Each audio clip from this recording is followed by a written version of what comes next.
Hello and welcome to the video. Today we're going to be changing the front discs and pads on a Ford Fiesta. Hopefully it'll help you DIY this job yourself and save yourself some money. Let's get stuck in. First job is crack the wheel nuts. If they've still got the covers on, it's a 19mm.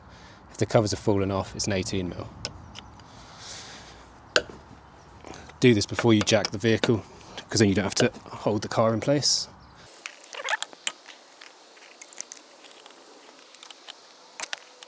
Alrighty then, just spin those out.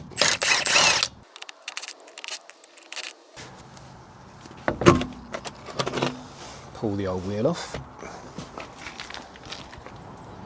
I'm going to crack these slider nuts off at the back first, these ones. So they are a 12mm socket. We'll try and crack them by hand before using the Ooga Dooga.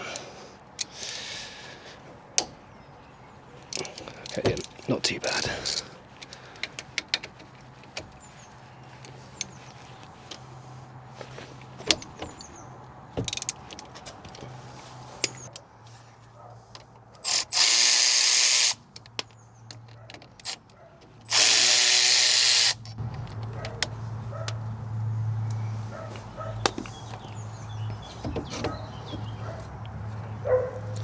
Okay, caliper's lifted off pretty clean. Try and rest that on top up here. Might have to tie that up with some cable, to be honest, in a minute when I take the disc off, but for now that's okay. Next up we're going for these two larger caliper bolts behind that. They're 15mm, so I'm going to try and crack them with the breaker bar first. You might be wondering why I'm changing the pads when I've got so much meat on these. Basically the discs are worn, so the person who owned the car last, they changed the pads but didn't change the discs, and it flagged up at the MOT last time, so I'll change both as they squeal anyway. It's good to change them as a pair. Okay, again they're not too bad, that's a good sign. Okay, this one we can't get a full size socket on because of that bolt here, so I'm going to have to get a spanner on that one.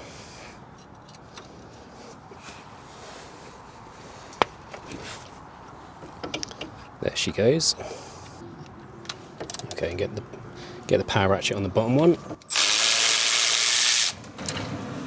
Easy peasy.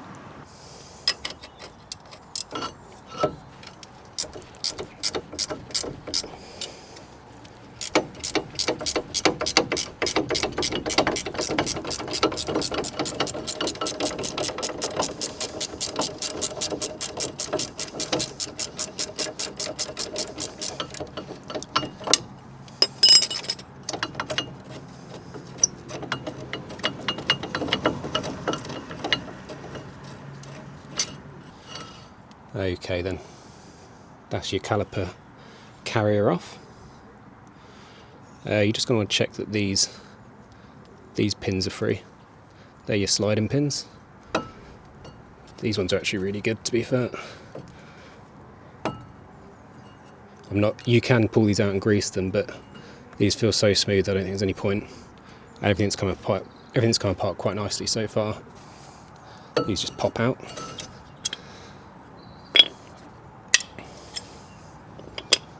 Okay, now I'm going to have to secure the caliper because I need to bash the disc off. Okay, I actually managed to secure that just to sit on top of this piece of the knuckle, and then it's clear of the disc. So these discs, there's no retaining screw, so you just knock them off. Use a block of wood.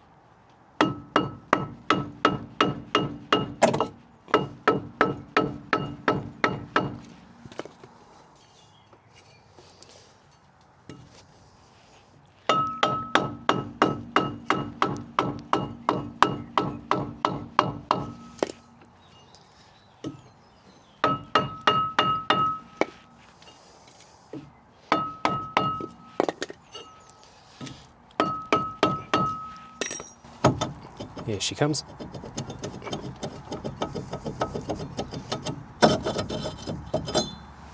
Cool, there we go.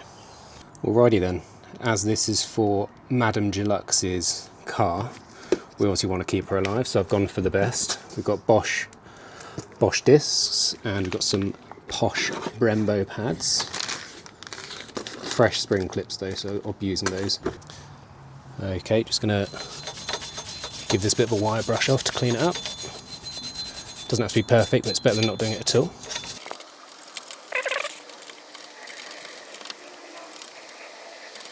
Now just to clean off with some brake cleaner.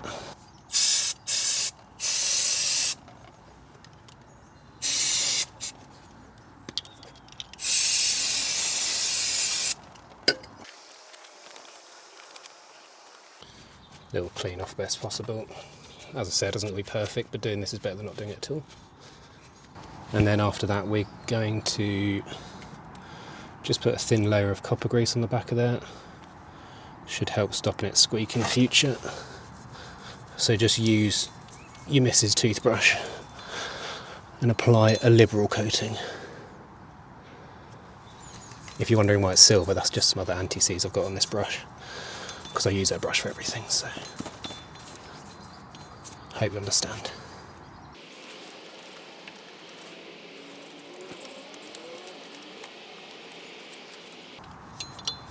All good. Pop the toothbrush back in the bathroom.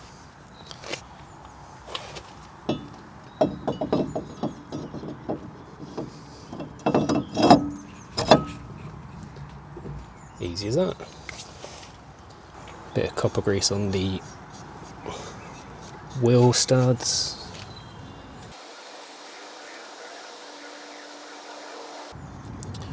Cool. So yeah, just a G-clamp on the old pad.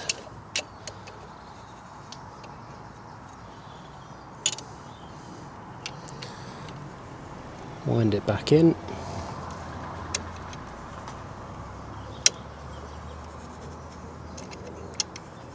Shouldn't be much resistance there, should go in fairly easily, so that's all good. Happy with that.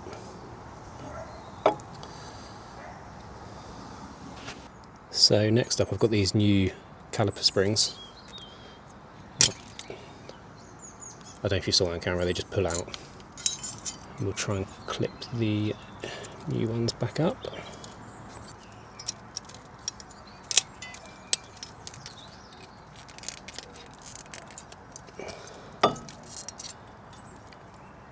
Okay, that's looking a bit better. A bit stiff, but there you go, just pull them off.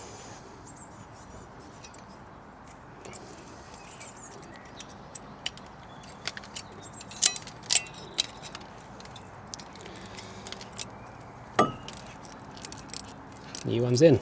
I might just give them a little tap to get them home, I think. Okay then, so if your hands are super greasy, before handling the new pads, I'd clean them off. This is just brake dust. I've degreased my gloves. If you just put some copper grease on these ends, it helps stop them squeaking.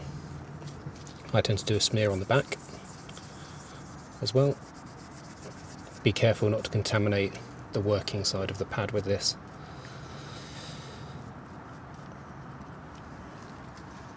So there's one prepped. Okay, so just pop it in horizontally, spin them round. Try not to touch the working surface of the pad. You don't want to contaminate that. And she's in. Also, it's worth noting that the one with the wear indicator is on the piston side. You can't put it in the wrong way. I did just try. Okay, and the other side.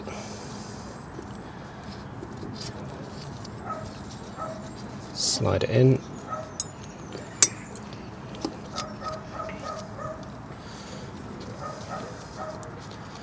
Twist it round.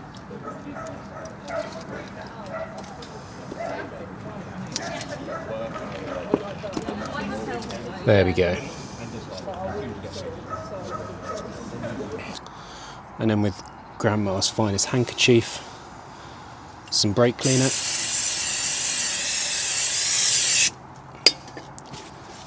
Clean those discs off. Lift the carrier on. No problems there.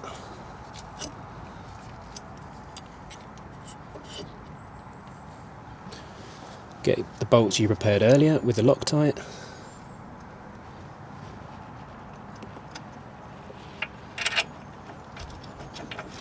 See if you can get one started, then you can relax a little bit. Yeah, it's gone in piece of cake.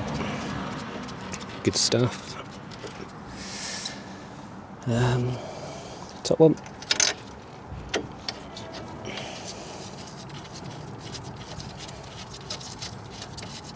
When you do these up, check the manufacturer's torque specs. Make sure you torque them up.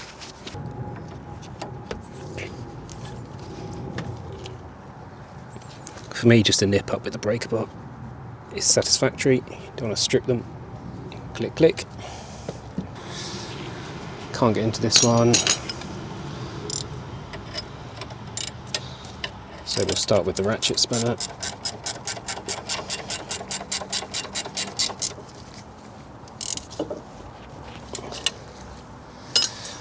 And then use a extra long spanner. Nip them up, good to go. Next job.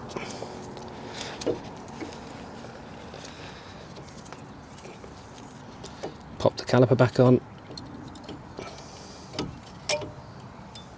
I may, oh no, okay, we're fine. We are fine.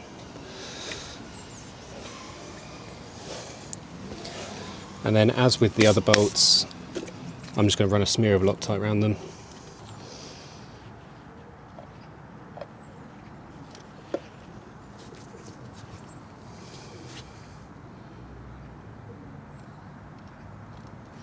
Touch more than that.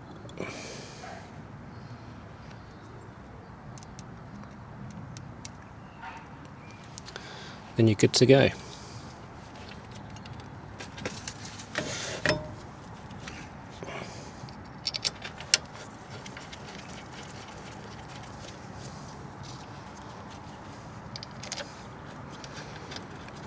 Again, if you've not done anything like this before, make sure you torque them up properly.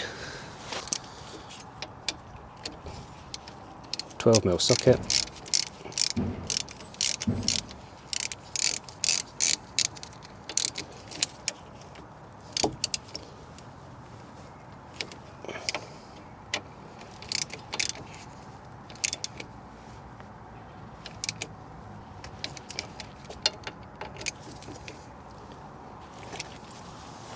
Okay, that's you done.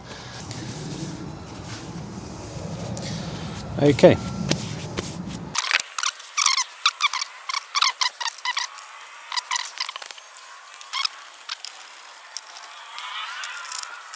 Okay, I'll just finish off by torquing these up.